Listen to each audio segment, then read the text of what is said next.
Hello and welcome to my channel CBSE Study Well. My name is Neelu and today we are going to do poem 2 of your book Hornbill, The Voice of the Rain, which is written by Walt Whitman.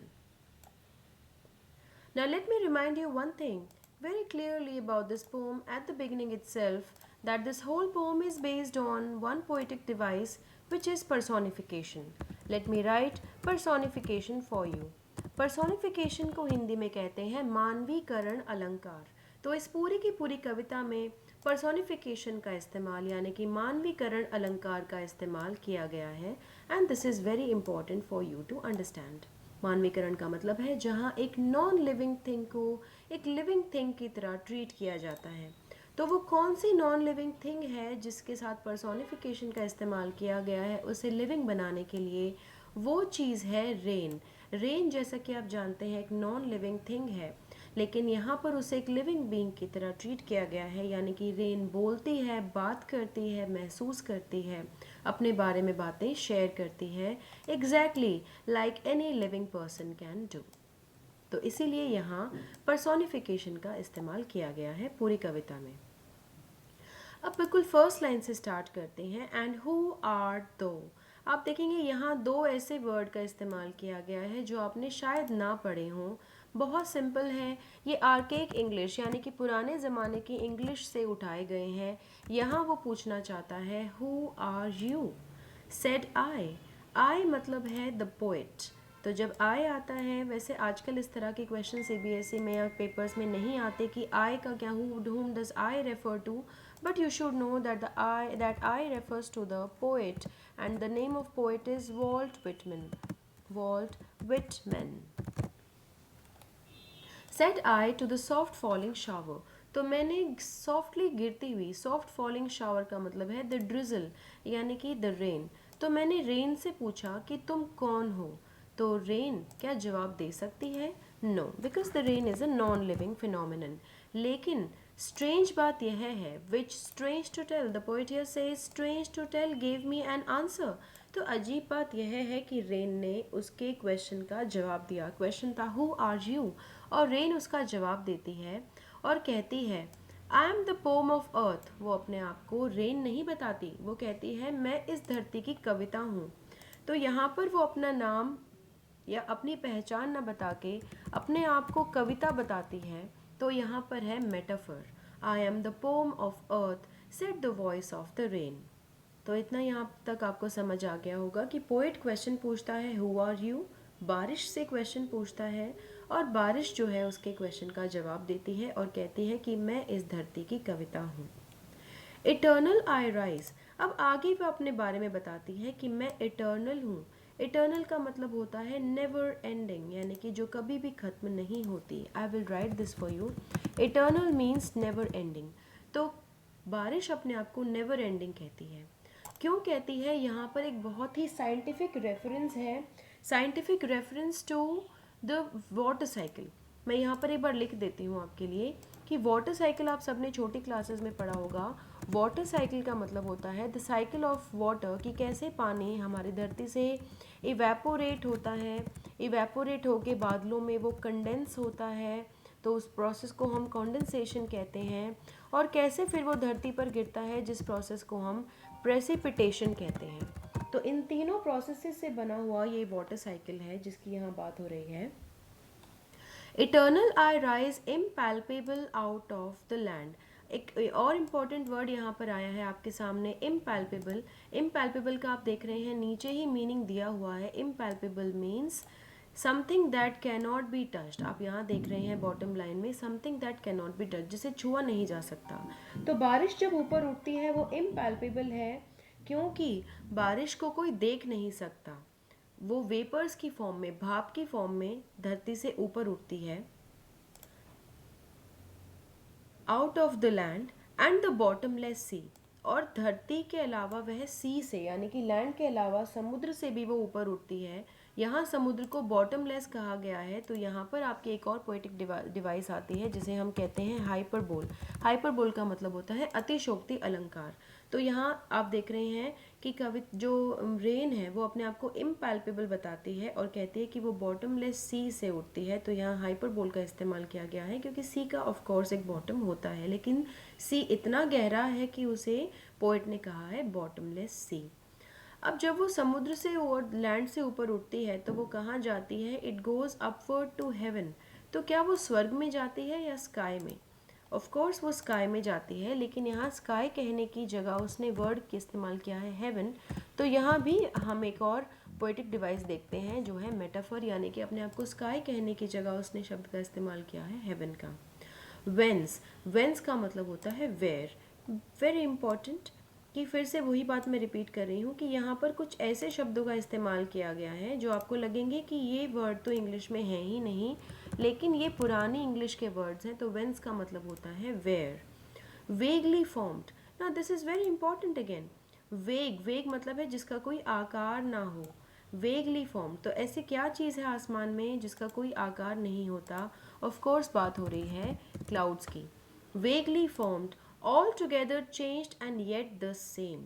Very important line again कि मैं completely बदल जाती हूँ। All together changed, लेकिन फिर भी same रहती हूँ।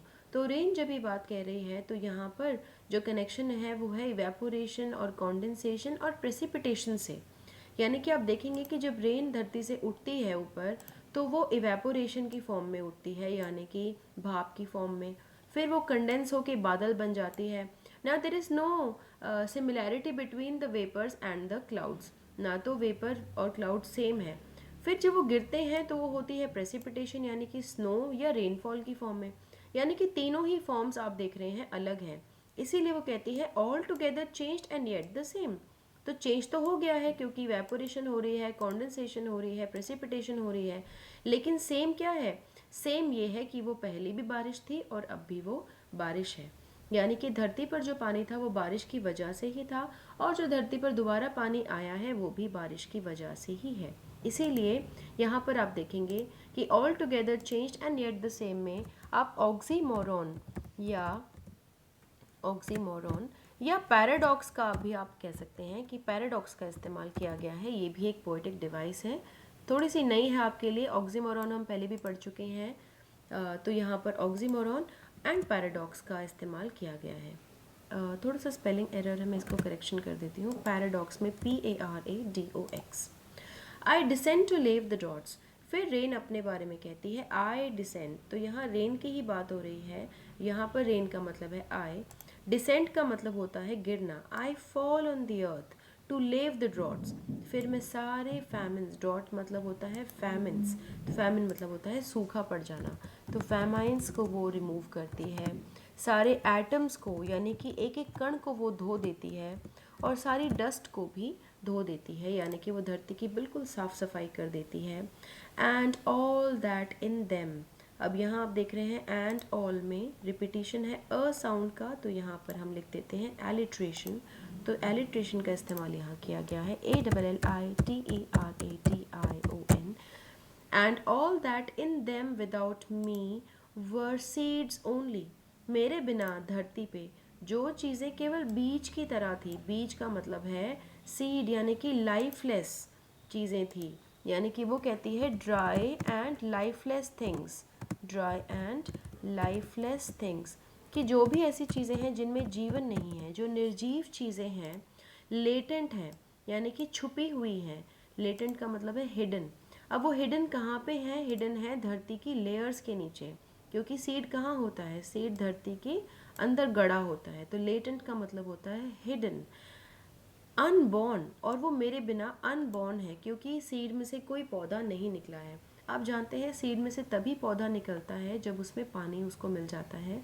तो यानी कि कवि रेन वही चीज़ कहना चाहती है कि मेरे बिना जो चीज़ें ड्राई और लाइफलेस थी, लेटेंट थी क्योंकि वो छुपी हुई थी धरती के नीचे, जिन्हें कोई देख नहीं सकता था, और अनबॉर्न थी क्योंकि उनमें से कोई पौधा नहीं निकला था, वो उनको भी जीवन देती है। And for ever bye day and night, और ये जो साइकिल है कैसी है? दिस इज़ फॉर एवर, वो कभी भी ख़त्म नहीं होती। जैसे उसने खुद अपने बारे में पहले भी कहा है कि ये प्रोसेस कैसा है? इटर्नल है। वही चीज़ दोबारा आ जाती है कि ये प्रोसेस कैसा है? इटर्नल है, फॉर एवर है। By day and night. तो ये प्रोसेस लगातार चलती रहती है। I give back life to my own origin. और इस तरह जहाँ से मेरा जन्म हुआ है मैं उसी को दोबारा जन्म देती रहती हूँ। आप जानते हैं कि अर्थ पे जो लाइफ है, अर्थ पे जीवन है, that is only because of rain. तो ऐसे ही जैसे धरती को जीवन मिला है, तो वो कहती है कि धरती ने मुझे जीवन दिया है और बदले में धरती को जीवन मैं देती हूँ। And make pure and beautify it, और मैं उसको ब्यूटीफुल बनाती हूँ, उसको प्योरीफाई करती हूँ। तो यहाँ पर ये कविता खत्म हो जाती है। अब आपने नोटिस किया होगा कि एंड में ब्रैकेट्स का इस्तेमाल करके यहाँ दो लाइंस और लिखी गई हैं। ये इनको हम कहते हैं पोस्ट स्क्रिप्ट या पीएस। शॉर्ट में इसको हम कहते हैं पीएस। पीएस का मतलब होता है पोस्ट स्क्रिप्ट। यानी कि शायद कवि को ये ध्यान थोड़ी देर बाद आया होगा कि मैं ये वर्ड्स भी इस्तेमाल कर सकता था, तो उसने इन शब्दों को डालने के लिए, अपने थॉट्स को डालने के लिए उनको बाद में लिख दिया है। तो हम यहाँ कहते हैं कि ये पीएस है, यानी कि पोस्ट स्क्रिप्ट है। लिखने के बाद उसके मन में कुछ और आइडियाज़ आए तो उन्होंने इनको यहाँ डाल दिया है। और यहाँ वो रेन को कहते हैं सॉन्ग, यानी कि रेन को अब उन्होंने बारिश बताया है। For song issuing from its birth place after fulfilment wandering wrecked और unwrecked duly with love returns. तो यहाँ कविता में ये कहना चाहता है कि जैसे रेन धरती को जीवन देती है, धरती से ऊपर उठ के सबको खुश करके वापस धरती में समा जाती है, उसी तरह सॉन्ग यानी कि कविताएं, क्योंकि वॉल्ट विटमैन एक पोएट है। पोएट क्या लिखते हैं? पोएट लिखते हैं सॉन्ग्स और कविताएं। तो वो कहते हैं जैसे हम जो सॉन्ग लिखते हैं वो हमारे बर्थ प्लेस है, यानी कि सॉन्ग कहाँ से? मन से निकलता है। मन से निकल के फुलफिलमेंट देता है, यानी कि खुशियाँ देता है उस सबको जो उसको रीड करते हैं। वॉन्डरिंग यानी कि पूरी दुनिया में घूमते रहते हैं उनके गीत और कविताएं। रेग्ड और अनरेग्ड यानी कि अपनी फॉर्म बदल लेते हैं, शेप बदल लेते हैं। लोग अलग अलग तरीके से इनको सुनते हैं, पढ़ते और समझते हैं। ड्यूली विद लव रिटर्न्स, लेकिन सबको वो खुशियाँ देते हुए वापस उसी मन में समा जाते हैं। तो यहाँ रेन की जो कंपैरिजन है, that has been done with a song. तो ये जो है लास्ट में हम मानेंगे कि पोस्ट स्क्रिप्ट है, तो इसमें से कभी क्वेश्चंस आपके पेपर में आते नहीं हैं, तो इसलिए हम इस पोर्शन को मिस भी कर सकते हैं। हम कह सकते हैं कि हमें ये इतना ज़रूरी नहीं है करना, लेकिन फिर भी इसका मीनिंग है कि जैसे यहाँ रेन ने खुद को कविता बताया है, वही कविता पोएट ने आपको क्या बताया कि वो कविता क्या है, वही वो कविता, वो सॉन्ग है जो पोएट के मन से निकला है। तो ये बेटा पूरा आपका पोइट्री का मीनिंग था, जिसमें हमने सारे पोइटिक डिवाइसेस और मीनिंग्स करे। एक बार मैं फिर से आपको एक और पोइटिक डिवाइस इसमें हल्की से बता देती हूँ। आप देखेंगे कि बार बार एंड वर्ड का इस्तेमाल किया जा रहा है। एंड यहाँ पर भी है, एंड यहाँ पर भी फर्स्ट वर्ड है। फिर आप देखेंगे इस लाइन में भी फर्स्ट है, इसमें भी फर्स्ट है, और बीच में भी एंड का इस्तेमाल किया गया है। यानी कि एंड शब्द का बहुत बार इस्तेमाल किया गया है, तो इसे हम रिपीटिशन मानते हैं, क्योंकि यहाँ हर बार उसका सेम मीनिंग है। जब एक ही मीनिंग के साथ कोई वर्ड बार बार रिपीट किया जाता है तो उसे हम रिपीटिशन कहते हैं। यहाँ पर इसे हम एनाफोरा भी कह सकते हैं, क्योंकि वो एक पर्टिकुलर गैप के बाद दोबारा आ रहा है, जैसे कि and all, and forever, and make. तो यहाँ इसी वजह से हम फर्स्ट वर्ड में, फर्स्ट हर एक सेंटेंस के फर्स्ट लाइन में जब वो इस्तेमाल हुआ है तो उसे हम एनाफोरा भी कह सकते हैं। So these are all the poetic devices. हम एक बार वर्ड मीनिंग्स डिस्कस कर लेते हैं। इम्पैल्पेबल, जैसे कि हमने ऊपर भी डिस्कस किया, इम्पैल्पेबल का मतलब है something that can not be seen और टच्ड। नीचे है लेव, लेव का मतलब है वॉश कर देना। एटमीज का मतलब होता है टाइनी पार्टिकल्स, छोटे छोटे पार्टिकल्स। और लेटेंट का मतलब है हिडन, जैसे कि बीज जो है धरती में छुपा होता है और उसको कोई नहीं देख सकता, लेकिन बारिश गिरने के बाद उसमें से पौधा निकल जाता है, यानी कि जो अनबॉर्न था उसमें से भी पौधा निकल गया। और वो किसकी वजह से हुआ है? रेन की वजह से।